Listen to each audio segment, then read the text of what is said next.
Europe 1 midi, Johan Tritz. Midi 49 sur Europe 1, place au coup de chaud des agriculteurs.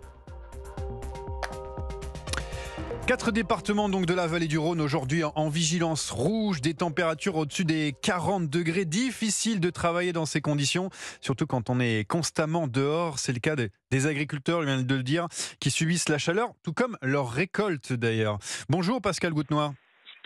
Bonjour. Vous êtes président de la FDSEA dans le Rhône, où il fait très chaud.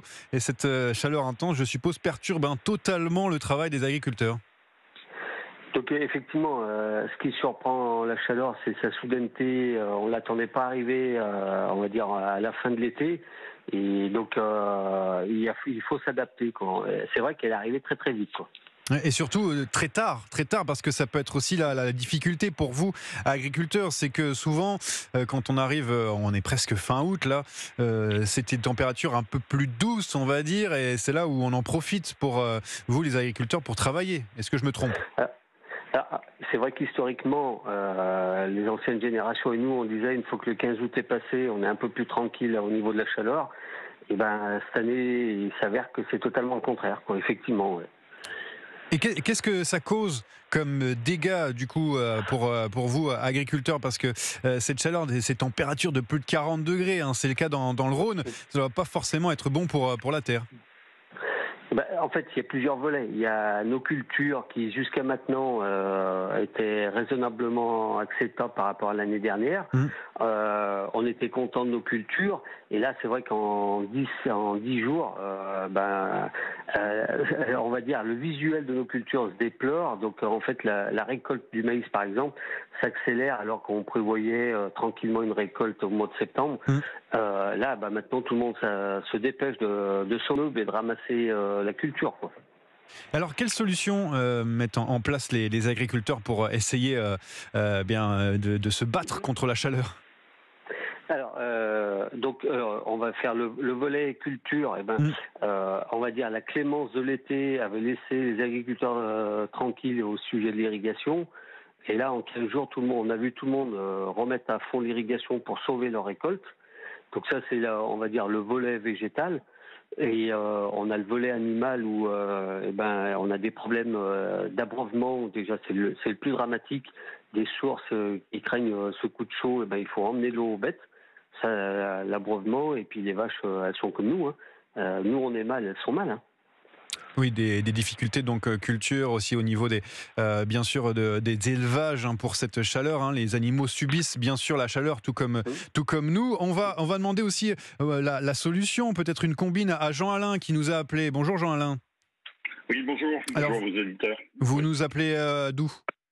Je suis dans le Finistère, je suis agriculteur dans le Finistère, je produis du lait et des porcs et on voit aussi malgré tout dans notre ouest breton ces évolutions climatiques là avec des phénomènes un peu plus extrêmes et peut-être décalés dans le temps également. C'est vrai que les températures sont plus douces là-bas dans le Finistère, mais bon, vous quand même subissez cette chaleur, pas forcément en ce moment, mais il y a d'autres épisodes caniculaires. Alors qu'est-ce que vous faites vous pour anticiper cette chaleur ?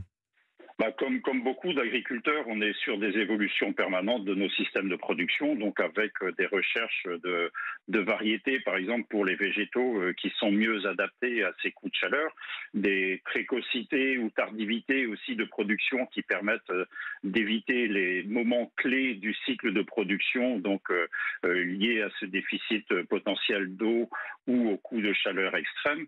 C'est le cas aussi dans nos élevages et notamment dans les élevages bovins qui sont à l'extérieur. Donc là, dans un cadre d'une biodiversité que l'on cherche à préserver aussi avec des mises en place de haies et autres, c'est donner de l'ombrage à ces animaux et sur les cultures aussi des évolutions qui sont certes pas perceptibles pour le commun des mortels, mais bon, c'est des techniques de culture différentes qui permettent de préserver à la fois le sol, la couverture du sol aussi, avoir une moindre évaporation aussi liée à ces phénomènes de coups de chaleur et peut-être à des pluviométries un peu déficientes.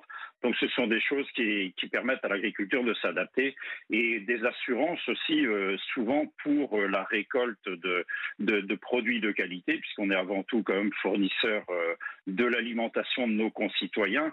Donc c'est aussi avec de l'irrigation et avec toutes ces avancées techniques et technologiques, l'assurance d'une production à la fois de qualité et de quantité qui est permise par des fois l'assurance en dernier recours de l'irrigation et qui, elle, nécessitera, selon les régions, forcément du stockage de l'eau. Pascal Goutenoir, un président de la FDSEA dans le Rhône, on a compris le mode de fonctionnement des agriculteurs a changé et va changer. En fait, comme ce qui vient d'être dit, on est en perpétuelle réflexion. Alors, c'est vrai qu'on n'attend pas que le gouvernement nous dise qu'on est en canicule. Nous, on a quand même le visu de la nature.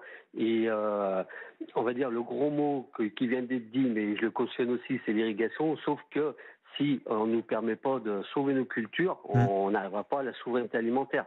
Donc en fait, il faut on va dire un partage correct entre tous et une acceptation de tout le monde que si on veut, on va dire, sauver nos cultures, il faut nous permettre d'irriguer à un moment donné. Et c'est vrai que l'irrigation, on s'aperçoit que historiquement, c'était juillet et août, et maintenant, ça peut démarrer de mai et jusqu'à octobre, quoi. Il faut qu'on ait en perpétuelle adaptation culturelle, mode de pratique, et ça reste, on va dire, l'éternel combat de notre métier. L'adaptation. On est sans arrêt en mode adaptation. L'adaptation, donc ce sont vos derniers mots, Pascal Goutenoir. Merci, président de la FDSEA dans le Rhône. Merci d'avoir été sur Europe 1, parce qu'on doit passer à un tout autre thème, puisque on veut aller parler du Japon qui va déverser des eaux contaminées de la centrale nucléaire de Fukushima. Est-ce que c'est dangereux ? Réponse tout de suite.